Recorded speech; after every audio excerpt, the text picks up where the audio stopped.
మరి గతంలో మీ కాంగ్రెస్ ప్రభుత్వం అధికారంలో ఉన్నప్పుడు 1993లో కూడా ఇల్లు కట్టుకున్నామని ఒక సోదరిమని చెప్పింది. మరి అప్పుడు కాంగ్రెస్ గవర్నమెంటే ఉంది కదా, అంతకుముందు నువ్వు ఉన్న తెలుగుదేశం ప్రభుత్వమే ఉంది కదా.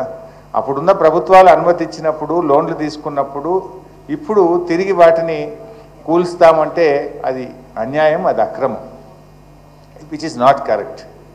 అయినా నువ్వు చేస్తున్న గొప్ప పని ఏంటి? సుందరీకరణ. ఇప్పుడు కేసీఆర్ గారు మిషన్ భగీరథ పెడితే ప్రతి ఇంటికి త్రాగునీరు ఇవ్వడం కోసం ఒక ప్రాజెక్టు చేసిందంటే ప్రజలకు ఉపయోగపడ్డది. లేదు ఒక కాళేశ్వరం ప్రాజెక్టు కడితే కొన్ని లక్షల ఎకరాలకు త్రాగునీరు సాగునీరు అంది, కొన్ని లక్షల రైతుల కుటుంబాలకు మేలు జరిగింది.